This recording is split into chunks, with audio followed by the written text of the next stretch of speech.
di antara keistimewaan Nabi Dawud alaihi salam adalah bahwa Nabi Dawud alaihissalam itu punya kekuatan yang hebat.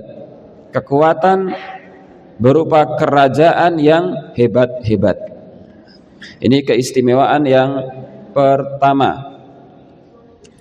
Allah Subhanahu wa taala berfirman di dalam Al-Qur'an surat Shad ayat 17 sampai 20.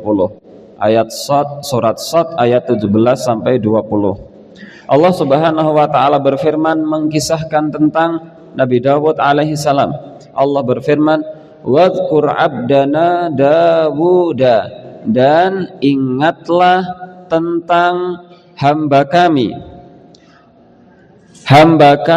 yang bernama Dawud. Dzal aid, kata Allah Subhanahu wa taala, yang Dawud itu memiliki kekuatan yang hebat. Ini Nabi Dawud. Wadhkur 'abdana Dawud dzal aid, dan ingatlah hamba kami Dawud yang memiliki kekuatan yang hebat. Innahu awwab, sesungguhnya Dawud adalah hamba yang sangat taat. Inna sakharnal jibala ma'ahu, sesungguhnya kami tundukkan gunung-gunung bersama Dawud. Jadi saking hebatnya kekuatan Nabi Dawud alaihissalam, gunung pun tunduk kepada Nabi Dawud alaihissalam.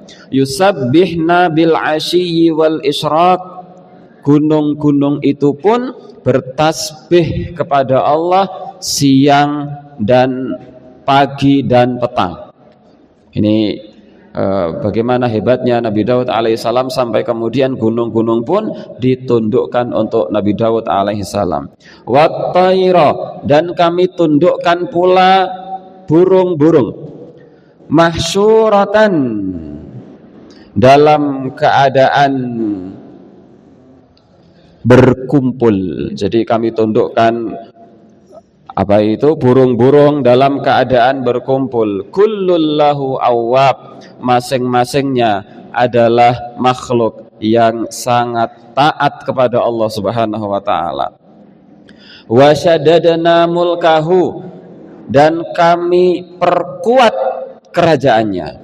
Wa atainahul hikmata, kami berikan hikmah kenabian kepada Nabi Dawud alaihissalam. Wa faslal khitab, dan kebijaksanaan dalam menyelesaikan masalah.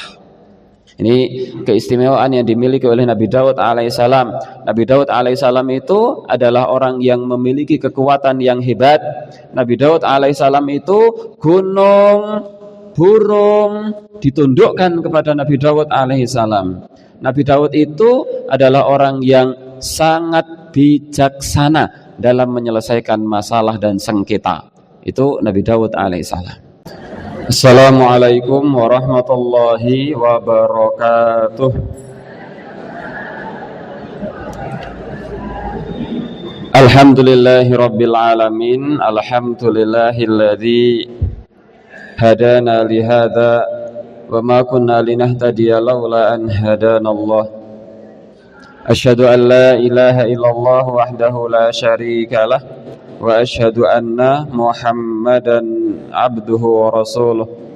Allahumma salli wa sallim wa barik wa an'im ala habibi qulubina wa qurrati a'yunina Muhammadin wa ala alihi wa ashabihi ajma'in. Qala Allah ta'ala fi kitabihil karim, ya ayyuhalladzina amanu taqullaha haqqa tuqatih wa la tamutunna illa wa antum muslimun.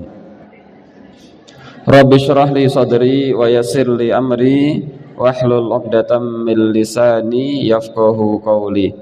Allahumma 'allimna ma yanfa'una wanfa'na bima 'allamtana wa zidna ilma. Amma ba'd. Ikhwani fillah rahimani wa rahimakumullah, ibu bapak yang semoga senantiasa dirahmati oleh Allah Subhanahu wa taala. Puji dan syukur senantiasa kita panjatkan kehadirat Allah Subhanahu wa taala atas segala limpahan nikmat yang Allah Subhanahu wa taala telah limpahkan kepada kita semua. Di antara kenikmatan yang Allah Subhanahu wa taala telah berikan kepada kita adalah nikmat Islam, nikmat iman, nikmat sehat, nikmat sempat, nikmat bisa berkumpul di tempat ini. Semoga nikmat-nikmat ini bisa kita gunakan dan kita manfaatkan untuk menambah ketaatan kita kepada Allah Subhanahu wa taala. Salawat beriring salam semoga senantiasa tercurahkan, terlimpahkan kepada panutan kita, junjungan kita Nabi Agung Muhammad sallallahu alaihi wasallam, keluarganya, sahabat-sahabatnya, para tabi'in, tabi'ut tabi'in, dan seluruh umatnya yang istiqomah menjalankan agama Islam sampai datangnya hari kiamat kelak. Bapak Ibu yang semoga senantiasa dirahmati oleh Allah Subhanahu wa taala, pagi hari ini insyaallah kita akan melanjutkan masih tentang kisah atau sirah Nabi Daud alaihi salam. Kisah Nabi Daud alaihi salam. Kemarin kita sampaikan tentang awal mula kemunculan Nabi Daud alaihi salam, dan awal mula Nabi Daud alaihi salam diangkat menjadi raja, yakni tatkala Nabi Daud alaihi salam ikut berperang di dalam barisan pasukan, yaitu pasukannya Talut untuk melawan Jalut. Nabi Daud alaihissalam itu berada di barisan pasukannya Talut ketika itu melawan Jalut, dan Talut telah berikrar bahwa siapapun orangnya yang berhasil membunuh Jalut, pemimpin musuh, itu akan diangkat menjadi raja menggantikan dirinya. Maka benarlah bahwasanya Jalut itu bisa dikalahkan, dan yang berhasil mengalahkan Jalut adalah Daud. Maka Talut kemudian menganugerahkan tahta kerajaannya kepada Daud. Maka sejak saat itulah kemudian Daud alaihi salam diangkat menjadi seorang raja, memimpin Bani Israel ketika itu. Dan Allah Subhanahu wa taala akhirnya pun mengangkat Nabi Daud alaihi salam menjadi seorang nabi, sehingga Nabi Daud alaihi salam itu dia adalah raja dan dia sekaligus seorang nabi. Itu Daud alaihi salam. Ikhwani fillah, ibu bapak yang semoga dirahmati oleh Allah Subhanahu wa taala, kita lanjutkan kisah Nabi Daud setelah itu. Setelah Nabi Daud menjadi raja. Kemarin kan kisah awal mula, kisah Bani Israel yang meminta kepada Nabi Samuel untuk berdoa kepada Allah agar Allah mengangkat seorang raja. Diangkatlah Talut menjadi raja, berperang melawan Jalut, dan sebagaimana kisah yang tadi kita sampaikan, akhirnya Nabi Daud menjadi raja. Kita lihat kisah Nabi Daud alaihissalam ketika beliau menjadi seorang raja. Allah Subhanahu wa taala akhirnya kemudian memperkuat kerajaannya Nabi Daud alaihissalam, tidak sebagaimana kerajaan yang ketika itu dipimpin oleh Talut.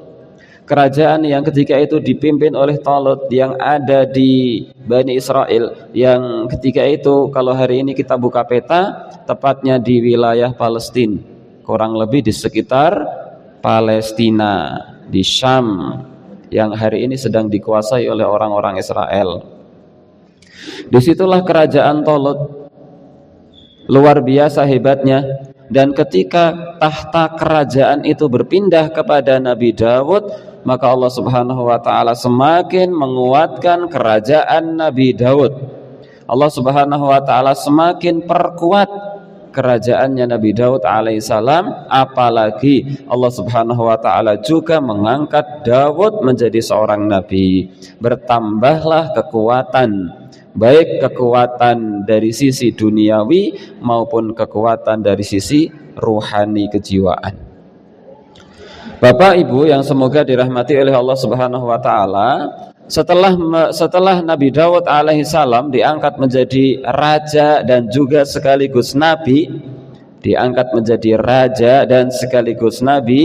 ada beberapa keistimewaan yang dimiliki oleh Nabi Daud alaihissalam setelah Nabi Daud diangkat menjadi raja dan diangkat menjadi seorang nabi. Kita lihat keistimewaan Nabi Daud alaihissalam. Yang pertama, di antara keistimewaan Nabi Daud alaihissalam adalah bahwa Nabi Daud alaihissalam itu punya kekuatan yang hebat. Kekuatan berupa kerajaan yang hebat-hebat. Ini keistimewaan yang pertama. Allah Subhanahu wa taala berfirman di dalam Al-Qur'an surat Shad ayat 17 sampai 20. Surat Shad ayat 17 sampai 20. Allah Subhanahu wa taala berfirman mengkisahkan tentang Nabi Dawud alaihi salam. Allah berfirman, "Wadhkur 'abdana Dawuda," dan ingatlah tentang hamba kami yang bernama Dawud. Dzal aid, kata Allah Subhanahu wa taala, yang Dawud itu memiliki kekuatan yang hebat. Ini Nabi Dawud. Wadhkur 'abdana Dawud dzal aid, dan ingatlah hamba kami Dawud yang memiliki kekuatan yang hebat. Innahu awwab, sesungguhnya Daud adalah hamba yang sangat taat. Inna sakharnal jibala ma'ahu, sesungguhnya kami tundukkan gunung-gunung bersama Daud. Jadi saking hebatnya kekuatan Nabi Daud alaihissalam, gunung pun tunduk kepada Nabi Daud alaihissalam. Yusabbihna bil 'ashiyyi wal isyraq, gunung-gunung itu pun bertasbih kepada Allah siang dan pagi dan petang. Ini bagaimana hebatnya Nabi Daud alaihissalam sampai kemudian gunung-gunung pun ditundukkan untuk Nabi Daud alaihissalam. Wat-tayra, dan kami tundukkan pula burung-burung. Mahsyuratan, dalam keadaan berkumpul. Jadi kami tundukkan burung-burung dalam keadaan berkumpul. Kullullahu awwab, masing-masingnya adalah makhluk yang sangat taat kepada Allah Subhanahu wa taala. Wa syaddadna mulkahu, dan kami perkuat kerajaannya. Wa atainahul hikmata, kami berikan hikmah kenabian kepada Nabi Dawud alaihissalam. Wa faslal khitab, dan kebijaksanaan dalam menyelesaikan masalah. Ini keistimewaan yang dimiliki oleh Nabi Dawud alaihissalam. Nabi Dawud alaihissalam itu adalah orang yang memiliki kekuatan yang hebat. Nabi Dawud alaihissalam itu gunung, burung ditundukkan kepada Nabi Dawud alaihissalam. Nabi Dawud itu adalah orang yang sangat bijaksana dalam menyelesaikan masalah dan sengketa. Itu Nabi Dawud alaihissalam. Jadi kita ulang kembali tadi, kerajaan Tolut adalah kerajaan yang hebat. Tetapi setelah kerajaan itu berpindah tangan kepada Nabi Dawud alaihissalam, kerajaan itu bertambah hebat. Gunung-gunung, burung-burung itu tunduk kepada Nabi Dawud alaihissalam. Dan nanti insya Allah kisahnya akan berlanjut, bahwa setelah Nabi Dawud, kerajaan itu akan berpindah kepada Nabi Sulaiman. Dan pada saat kerajaan Nabi Sulaiman, kekuatannya menjadi lebih hebat. Kalau Tolut itu kerajaan yang hebat, kemudian berpindah kepada Dawud, lebih hebat lagi. Gunung, burung tunduk kepada Dawud. Di kerajaannya Sulaiman nanti, setelah Nabi Dawud, lebih hebat lagi. Gunung, burung, angin, bahkan jin tunduk kepada Nabi Sulaiman alaihissalam. Nah, baik, itu keistimewaan yang pertama yang dimiliki oleh Nabi Daud alaihissalam setelah Nabi Daud alaihissalam diangkat menjadi nabi dan diangkat menjadi seorang raja. Kekuatannya hebat luar biasa. Kerajaan mana yang memiliki kekuatan seperti kekuatan Nabi Daud alaihissalam? Tidak ada, kecuali Nabi Sulaiman anaknya sendiri. Kerajaan hari ini tidak ada yang sehebat Nabi Daud, tidak ada. Bahkan kerajaan Malwapati yang dipimpin oleh Angling Dharma boten cerita. Nah, itu yang pertama. Yang kedua, keistimewaan Nabi Daud alaihissalam yang kedua adalah kita lihat firman Allah Subhanahu wa taala di surat Saba ayat 10 sampai 11. Surat Saba ayat 10 sampai 11 ini keistimewaan yang kedua. Walaqad ataina Dawuda minna fadla, dan sungguh kami berikan kepada Daud keutamaan dari sisi kami. Apa keutamaannya? Ya jibalu awwibi ma'ahu, wahai gunung-gunung bertasbihlah berulang-ulang bersama Daud. Wat tayra, wahai burung-burung bertasbihlah bersama Daud berulang-ulang. Tuh, keistimewaan yang kedua. Jadi Nabi Daud itu istimewa yang kedua adalah gunung dan burung bertasbih bersama Daud. Wa alanna lahul hadid, dan kami lunakkan untuk Daud besi-besi itu. Ini keistimewaan yang kedua juga.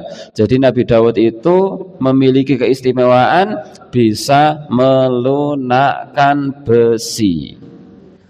Enten besi ngoten niku, nek enten Nabi Daud teko di gepeng-gepengke niku saged, dan itu adalah mukjizatnya Nabi Daud. Ya memang namanya mukjizat itu adalah sesuatu yang pasti di luar akal. Sebagaimana tongkatnya Nabi Musa membelah laut, sebagaimana tongkatnya Nabi Musa berubah menjadi ular, sebagaimana Nabi Ibrahim tidak mempan dibakar api. Ya, mukjizat-mukjizat itu sesuatu yang pasti di luar nalar, di luar akal. Oleh karenanya disebut mukjizat. Kalau sesuatu itu bisa dimasukkan ke dalam nalar, ya tidak dikatakan mukjizat lagi namanya. Nah, di antara mukjizatnya Nabi Daud alaihissalam, dan ini merupakan keistimewaan Nabi Daud adalah Nabi Daud bisa melunakkan besi. Besi-besi ngenten niki tripod niki. Enten Nabi Daud saged digepeng-gepengke, saged ditekuk-tekuk. Ani'mal sabighat, buatlah baju besi yang besar-besar wahai Daud. Wa qaddir fis sardi, dan ukurlah anyamannya. Wa'malu salihah, dan beramallah dengan amal yang salih. Inni bima ta'maluna basir, sesungguhnya kami adalah zat yang maha melihat apa yang kalian kerjakan. Sesungguhnya aku melihat apa yang kalian kerjakan. Nah, ini keistimewaan Nabi Daud yang kedua, yaitu Nabi Daud diberikan keistimewaan berupa mukjizat melunakkan besi. Sakniki kok misalnya enten Nabi Daud tukang pandai besi mboten payu. Nah, niku keistimewaan Nabi Daud alaihissalam yang kedua. Yang ketiga, keistimewaan Nabi Daud alaihissalam yang ketiga, keistimewaan Nabi Daud alaihissalam yang ketiga adalah sebagaimana yang disebutkan di Al-Quran surat Al-Anbiya ayat yang ke-80. Wa'allamnahu san'ata labusil lakum, dan kami ajarkan pula kepada Daud cara membuat baju besi untukmu. Mimba'sikum fahal antum syakirun, guna melindungi kamu dalam peperangan, apakah kamu bersyukur kepada Allah? Al-Anbiya 80. Ini keistimewaan yang kedua. Di antara orang yang pertama kali membuat baju besi dalam peperangan itu adalah Nabi Daud. Setelah itu baru ada model perang pakai baju besi. Nah, itu keistimewaan Nabi Daud yang ketiga, bisa membuat baju besi. Nah, jadi tidak hanya kemudian membuat baju batik dan gamis, jadi yang dibuat adalah baju besi dengan tangannya sendiri. Itu Nabi Daud alaihissalam. 3. 4. Wah, ini yang unik. Di antara keistimewaan Nabi Daud alaihissalam yang keempat adalah barokah waktu untuk Nabi Daud. Waktu itu sangat barokah.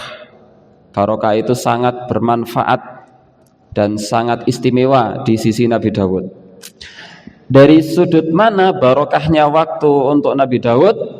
Kita lihat hadis yang diriwayatkan oleh Imam Al-Bukhari, hadisnya sahih. Rasulullah sallallahu alaihi wasallam bersabda begini: "Khuffifa ala Dawud alaihi salamul Qur'anu." Telah dimudahkan bagi Nabi Daud untuk membaca Zabur. Telah dimudahkan untuk Nabi Daud membaca Zabur. Fakana ya'muru bidawabbihi fatusraju.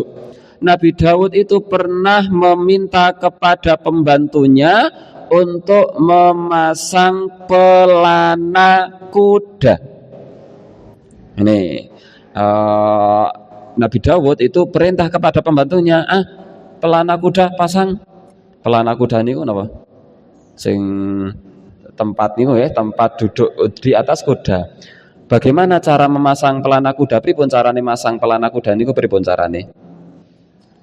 Nggih, toko diangkat, di tempelke, gletake, ngoten niku to. Nah, Nabi Daud perintah kepada pembantunya untuk memasang pelana kuda. Maka pembantunya ini mulai mengambil. Jadi langsung bergerak, langsung sendika dawuh, tolong kayak pelana kuda pasangan.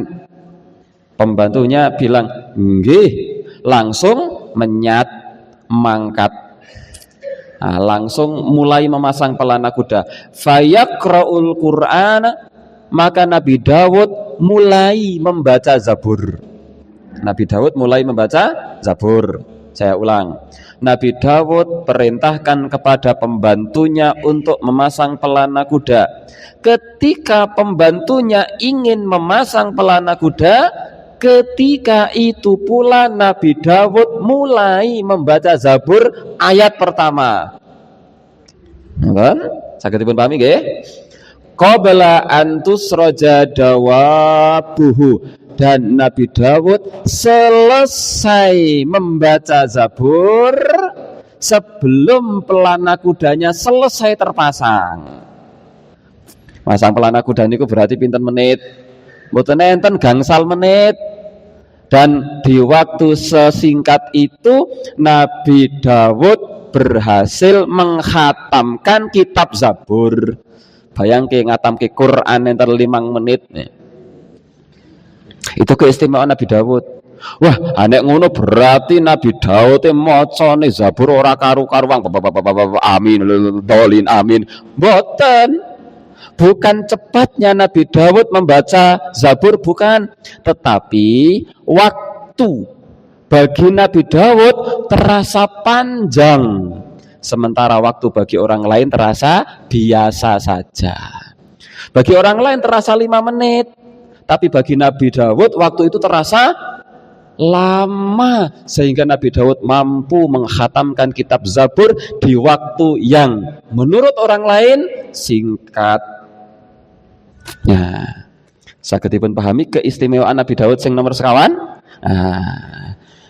Dalam ilmu modern, menurut lare-lare siswa-siswa SMA jurusan IPA, niku namine teori relativitas waktu yang pernah dicetuskan oleh Albert Einstein, bahwa waktu itu relatif, ada dilatasi waktu yang terjadi antara satu orang lain dengan orang lain, itu ada perbedaan waktu.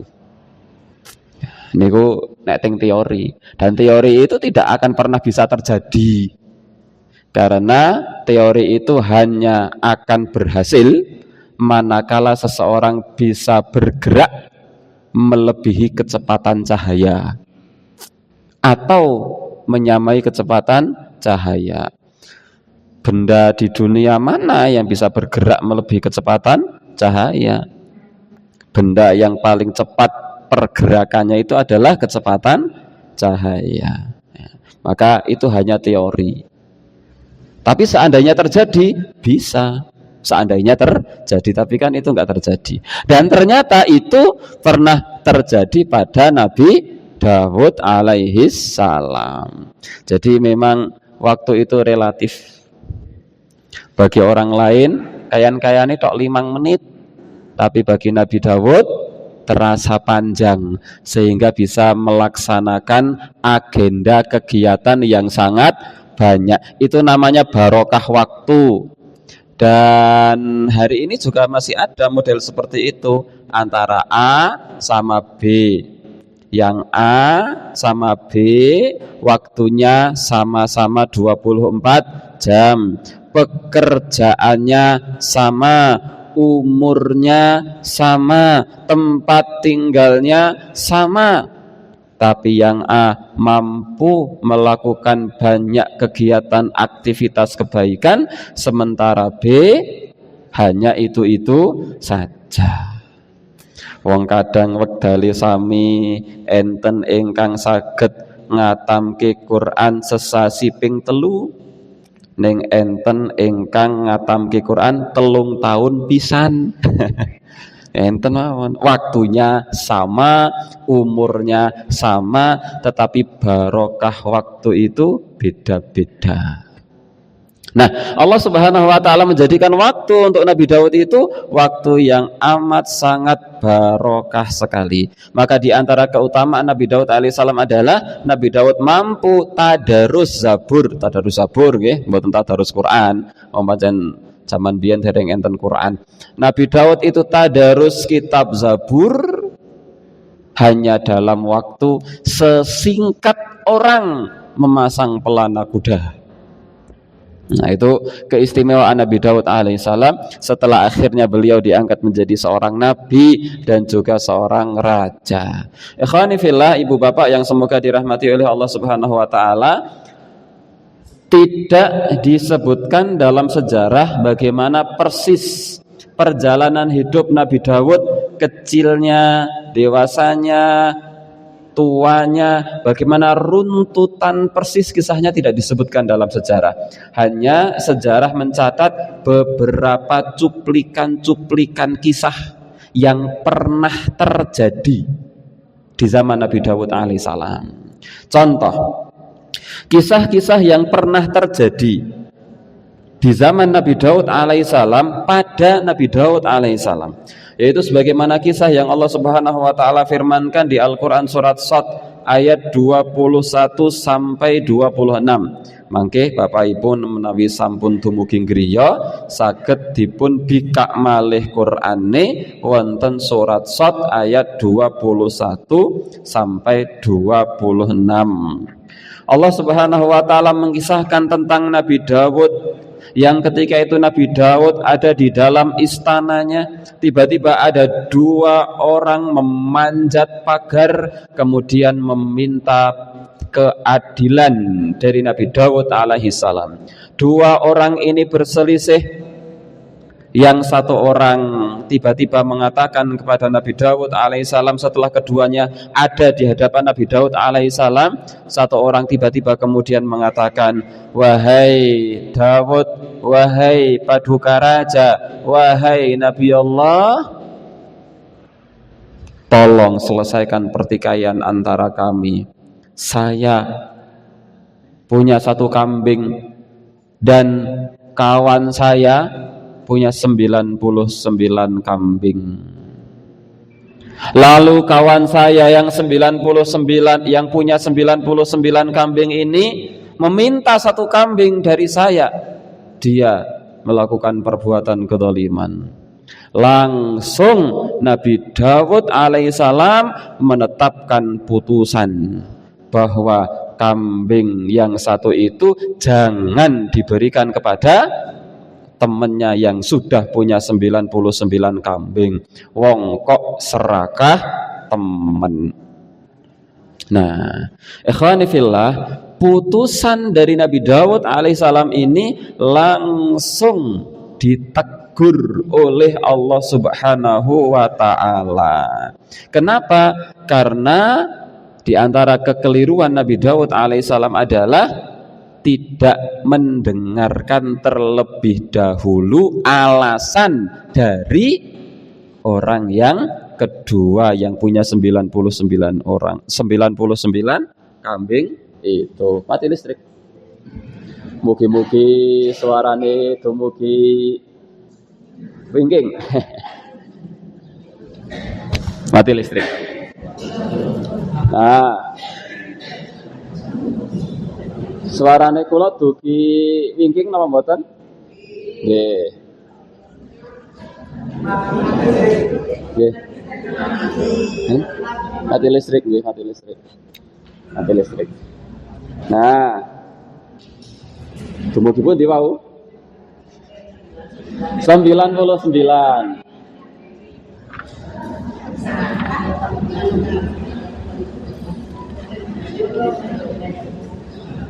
Siap.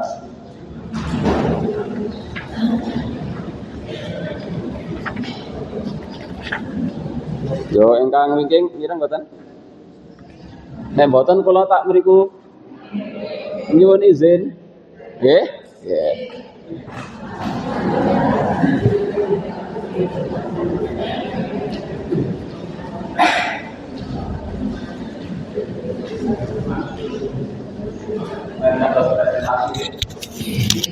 Nah, kisah yang selanjutnya adalah kisah yang kemudian terjadi pada masa Nabi Daud alaihissalam, di mana Nabi Daud alaihissalam itu keliru dalam memberikan putusan. Kekeliruan Nabi Daud alaihissalam dalam memberikan keputusan itu adalah ketika Nabi Daud alaihissalam memutuskan satu perkara dari dua orang yang hanya mendengarkan dari satu belah pihak. Padahal bisa jadi memang satu kambing itu milik orang yang kedua, bisa jadi. Sehingga orang yang punya 99 kambing itu meminta, geser balik malih, Pak.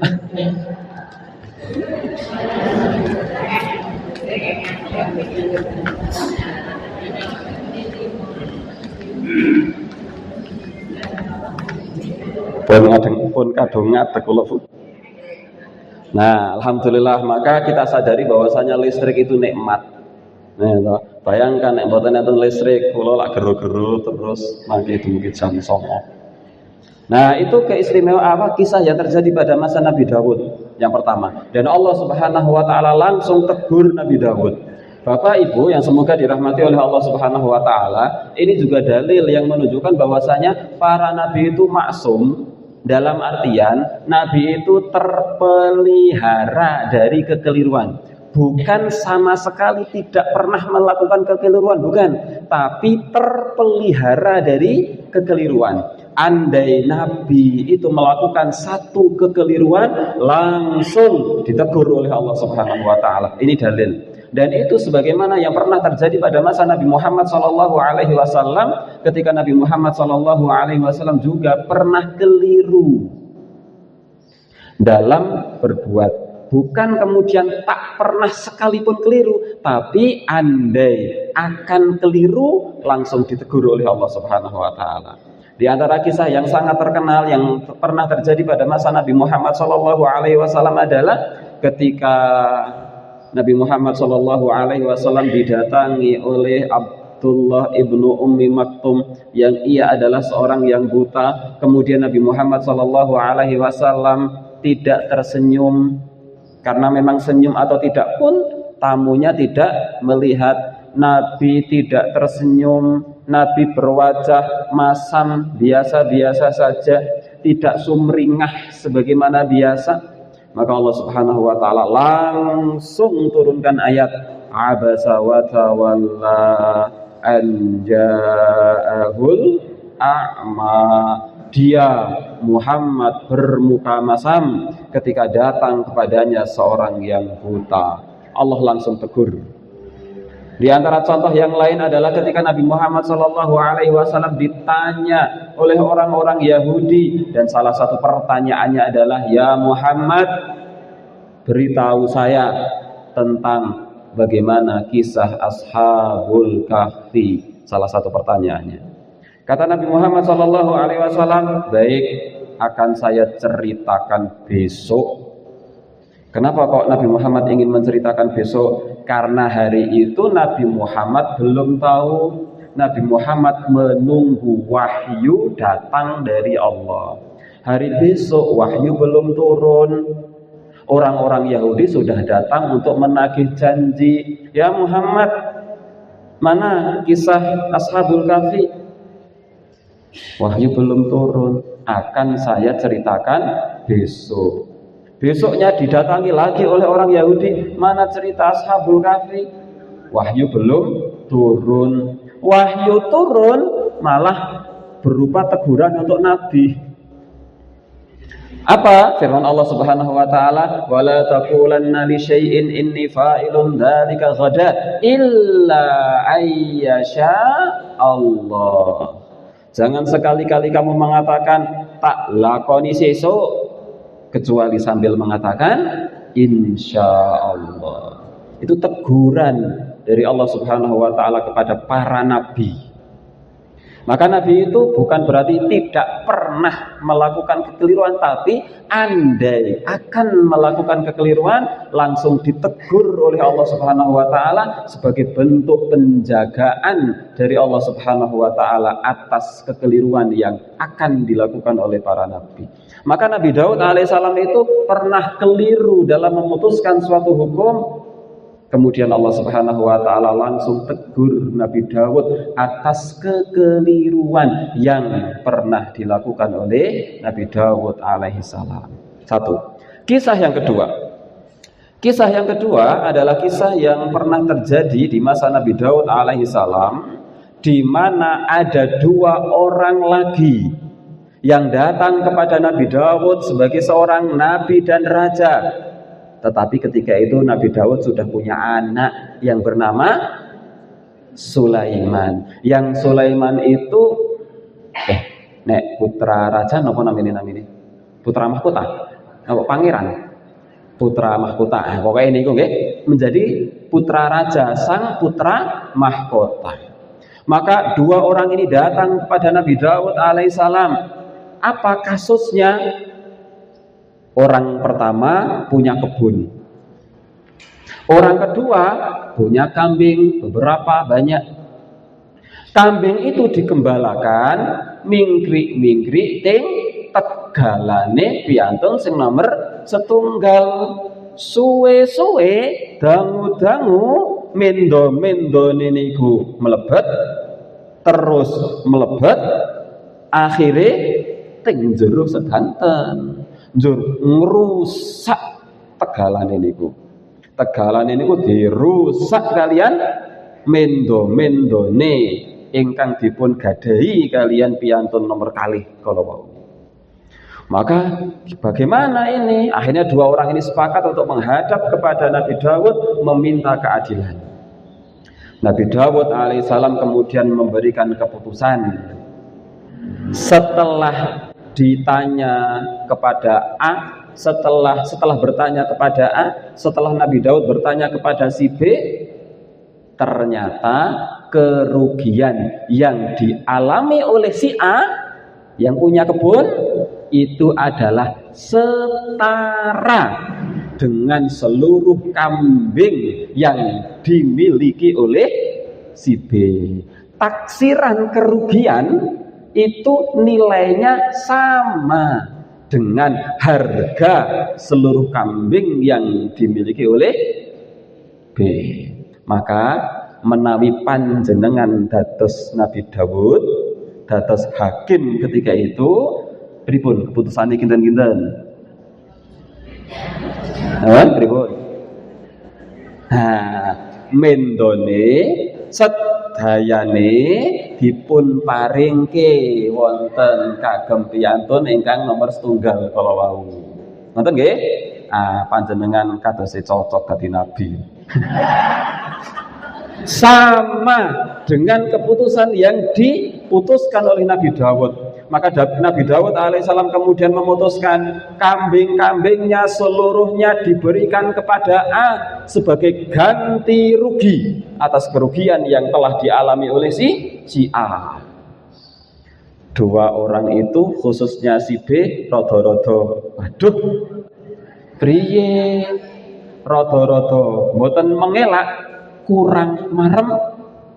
Amargi kurang marem, si B bilang kepada si A, sik jajal mbokan njuk dhewe menyangring Sulaiman sang putra mahkota, mbok Nabi Sulaiman iso mutusake sing luwih apik meneh. Ya putusane Nabi Daud ki wis apik, ning menawa luwih apik. Kata si A, ayo.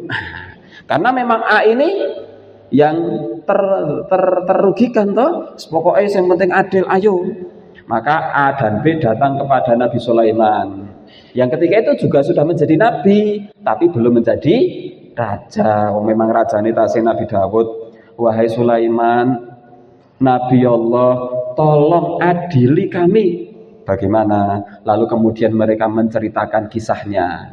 Oh begitu? Iya, kata Nabi Sulaiman. Kalau begitu, seluruh kambingnya diberikan kepada si A. Kambingnya seluruhnya diberikan kepada si A. Ning tasih koma, diambil manfaatnya oleh si A. Boleh memerah susunya, boleh mengambil bulunya, pokoknya dimanfaatkan semanfaat-manfaatnya. Oke. Dalam waktu itu si B urusi kebunnya si A, perbaiki sampai berhasil menjadi seperti semula. Perbaiki, ini tanggung jawab B, kembalikan kebunnya seperti semula. Nek ana wit-witan sing dirusak, tanduri meneh. Nek ana wit-witan sing dipangan, tukulke meneh. Maka si B ini akhirnya kemudian menanami itu. Sampai kapan? Kalau nanti kebunnya sudah utuh seperti semula, kambingnya kembalikan kepada si B. Si A kebunnya kembali seperti semula, si A juga dapat manfaat dari kambing-kambingnya, si B telah berhasil mengembalikan kebunnya seperti semula, dan si B ini juga kambingnya kembali kepada si B. Selesai masalah. Kata si kalau panjenengan level Nabi Dawud sanes level Nabi Sulaiman. Itu kisah yang pernah terjadi pada masa Nabi Sulaiman dan Nabi Dawud alaihissalam. Ternyata Nabi Sulaiman meskipun anaknya Nabi Dawud, ternyata lebih punya ide yang cemerlang.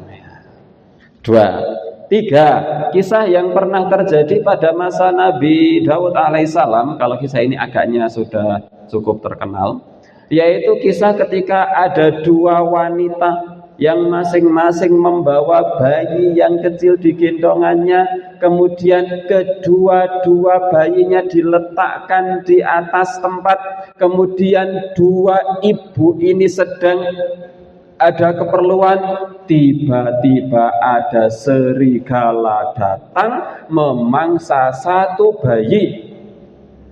Kemudian ibu, ini ada ibu yang lebih tua, ada ibu yang lebih muda.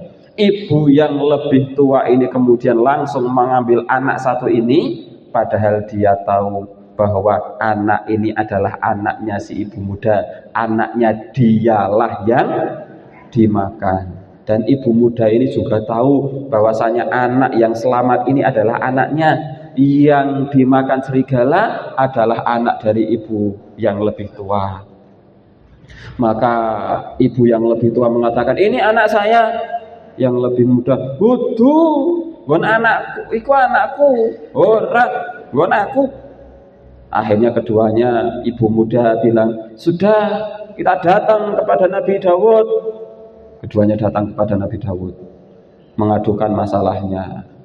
Maka ketika datang itu ibu tua yang menggendong bayi ini, tergopoh-gopoh datang gasik kepada Nabi Daud, dan di belakang itu ibu muda sambil mengatakan, itu anak saya, di belakang nututi.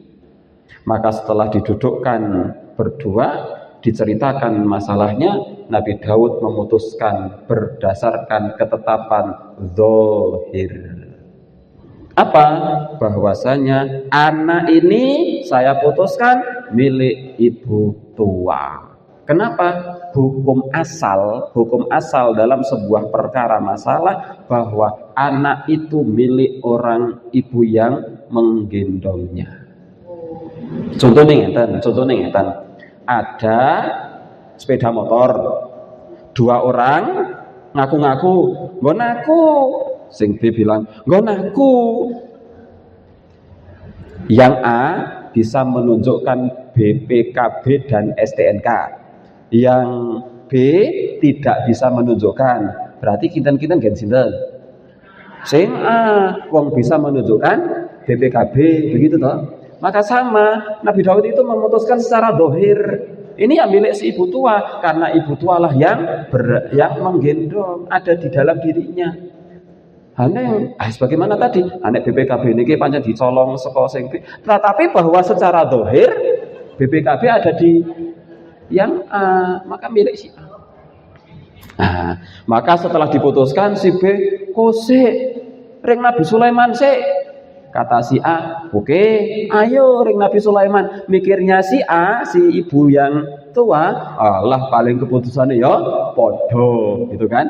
Maka si ibu tua sama si ibu muda datang kepada Nabi Sulaiman. Wahai Nabi Allah Sulaiman, tolong berikan keputusan kepada kami, tolong berikan putusan kepada kami. Diceritakan masalahnya, Nabi Sulaiman diam. Sudah, ya. Tolong ambil pisau. Minta pembantunya. Tolong ambil pisau atau pedang alat. Ya, diambil biar adil. Saya belah ya daripada ribut. Wong ribut belah wae. Etok-etokan iku Nabi Sulaiman mau belah wae timbang sampean ribut kabeh. Ngoten niku to. Kok tiba-tiba ibu muda langsung spontan mengatakan, jangan wahai Nabi Allah, silahkan diambil oleh ibu yang pertama. Diletakkan pedangnya, anak ini milik ibu yang muda. Nah, diberikan kepada ibu yang muda. Itu kisah-kisah yang pernah terjadi pada masa Nabi Daud alaihi salam. Ikhwani fillah, Bapak Ibu yang semoga senantiasa dirahmati oleh Allah Subhanahu wa taala, itu beberapa kisah yang pernah terjadi pada masa Nabi Daud alaihi salam. Nabi Daud alaihissalam setelah selesai kehidupannya di dunia, akhirnya beliau meninggal dunia di usia yang ke-100. Nabi Daud alaihissalam itu meninggal dunia, ketika meninggal dunia usianya 100 tahun.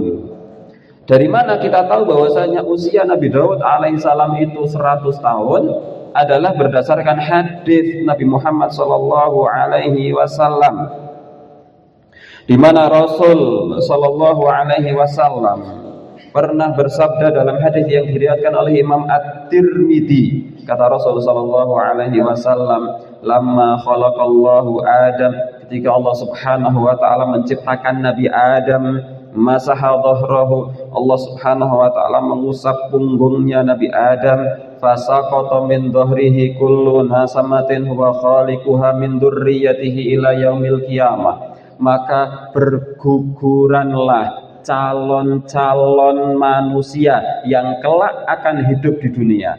Ruh-ruhnya orang-orang yang kelak akan hidup di atas muka bumi ini seluruhnya berguguran dari jasad Nabi Adam alaihissalam, sehingga Nabi Adam alaihissalam kemudian bisa melihat calon-calon keturunan seluruhnya. Niki mboten cerita dongeng, niki ngendikanipun Kanjeng Rasul wonten hadis ingkang dipun riwayataken kalian Imam Tirmidzi, hadisipun hadis ingkang kuat. Wa ja'ala baina ainai kulli insanin minhum wabisan min nur, dan calon-calon manusia itu di antara kedua matanya ada seberkas cahaya. Di antara kedua matanya ini ada seberkas sinar, seberkas cahaya. Tsumma aradahum ala Adam. Kemudian seluruh calon manusia itu dihadapkan di hadapan Nabi Adam alaihi salam. Faqala, Nabi Adam mengatakan, "Ai Rabbi man haula?"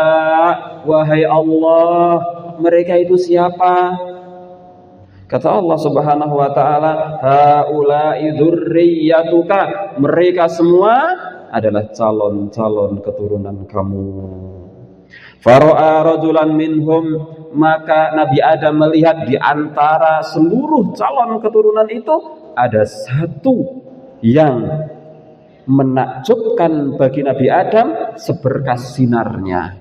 Yang seberkas sinar di antara kedua matanya terang sehingga membuat takjub Nabi Adam alaihi salam. Faqala, Nabi Adam alaihi salam berkata kepada Allah, "Ai Rabbi man hadza?" Wahai Allah, yang ini siapa?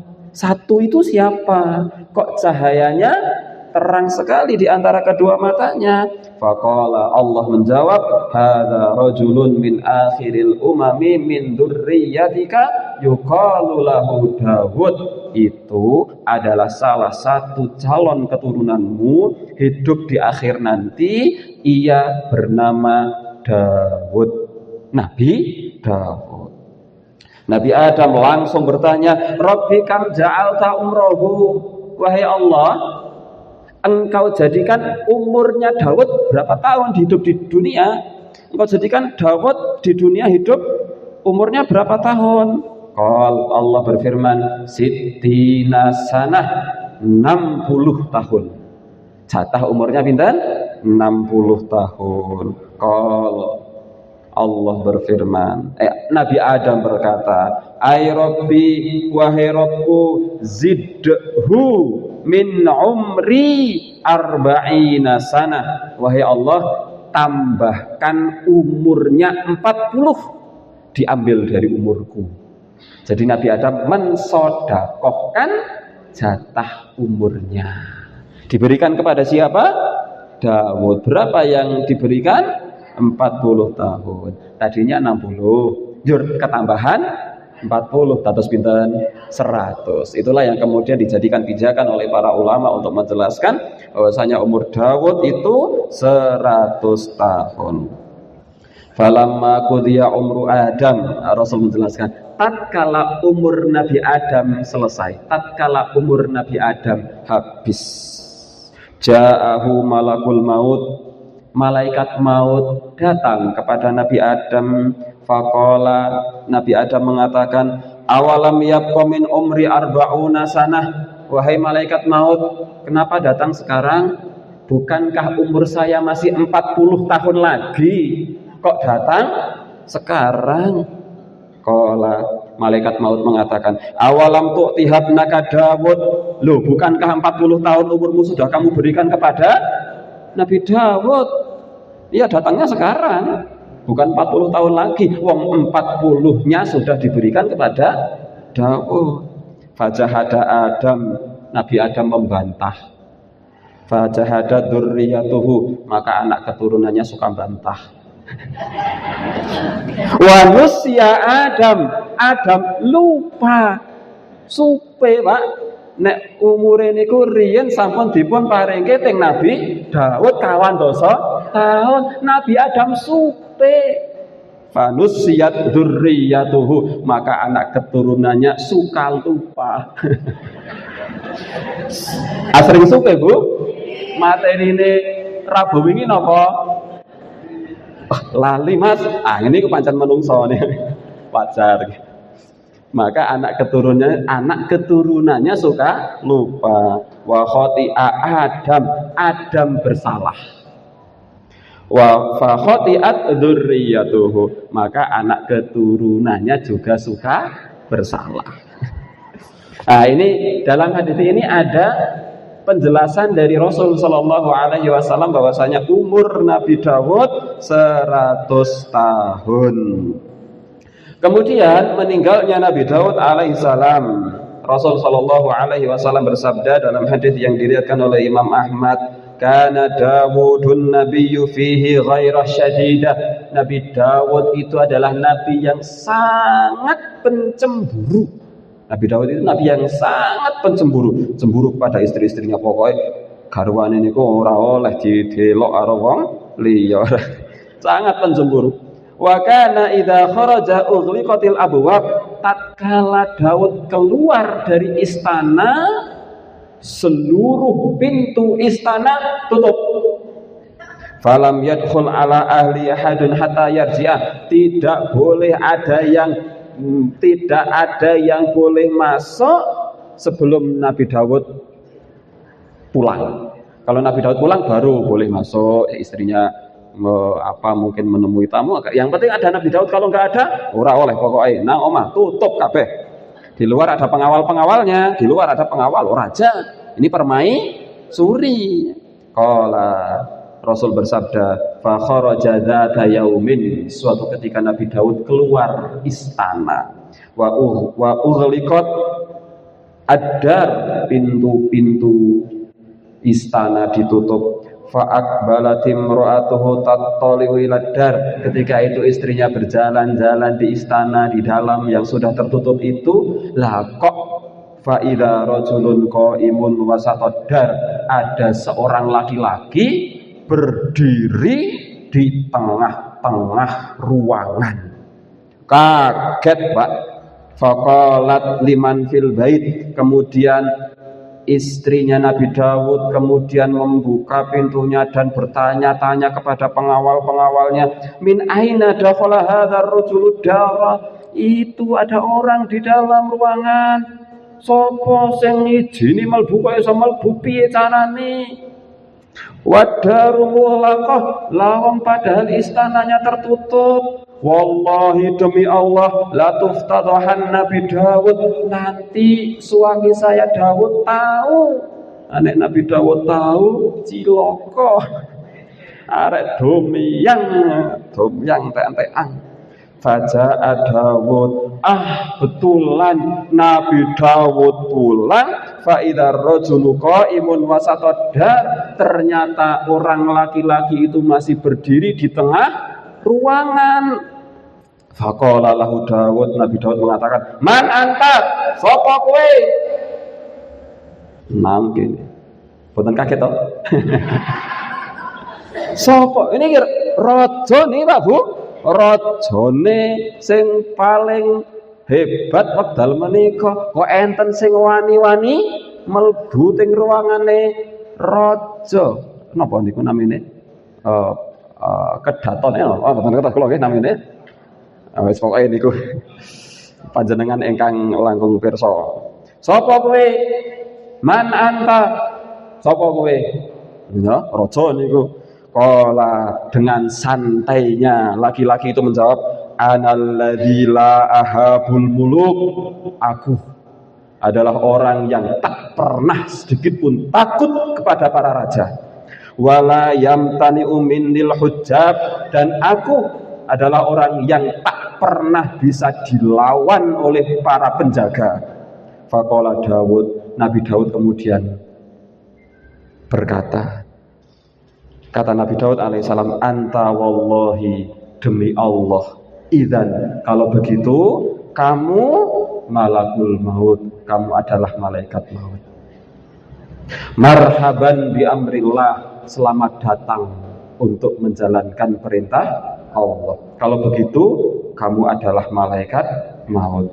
Ya, selamat datang untuk menjalankan perintah Allah. Dengan senang hati Nabi Daud, faramala Dawudu makanahu, maka Nabi Daud bergegas cekat-cekat menuju ke tempat di mana haitsu qubidat ruhuhu hatta faragha min sya'nihi. Maka Nabi Daud ketika tahu itu adalah malaikat maut, langsung bergegas menuju tempat pembaringan, siap-siap untuk diambil ruhnya oleh Allah Subhanahu wa taala melalui perantara malaikat maut. Ini Nabi Daud. Wa tala'at alaihi syamsu, ketika itu kemudian matahari mulai terbit. Berarti siang hari, sore hari, malam, pagi hari sebelum matahari terbit. Nah, faqala Sulaiman, maka Nabi Sulaiman ketika mengetahui bahwa ayahnya Nabi Daud ini meninggal dunia, kata Nabi Sulaiman kepada burung-burung, adzilli ala Daud, naungi jasadnya Nabi Daud. Ketika itu panas terik, maka Nabi Sulaiman perintahkan kepada burung-burung untuk terbang di atasnya membentuk formasi untuk menaungi jasad Nabi Daud, menaungi pemakaman Nabi Daud. Fa'adhallat alaihi thayyib, maka akhirnya burung-burung pun memenuhi perintah Nabi Daud memenuhi perintah Nabi Sulaiman alaihi salam hingga akhir hadis. Nah, setelah Nabi Daud meninggal dunia, maka tahta kerajaan berpindah kepada Nabi Sulaiman. Dan setelah Nabi Sulaiman menjadi raja, Allah lebih perkuat lagi kerajaan Nabi Sulaiman alaihi salam dibandingkan pada masa Nabi Daud dan dibandingkan dengan masa Raja Tolo. Ikhwani fillah rahimani wa rahimakumullah. Ini yang bisa kita sampaikan, salah dari saya, benarnya dari Allah Subhanahu wa taala. Insyaallah kita lanjut di lain kesempatan tentang nabi-nabi yang lain. Semoga Allah Subhanahu wa taala menjadikan kita termasuk orang-orang yang bisa mengambil pelajaran berharga dari kisah para nabi dan rasul, dan semoga Allah Subhanahu wa taala juga senantiasa memberikan kita kesehatan, umur yang panjang, sehingga kita bisa terus menambah ketaatan dan kebaikan. Aqulu qauli hadza fa astaghfirullahal azim li wa lakum. Wassalamu alaikum warahmatullahi wabarakatuh.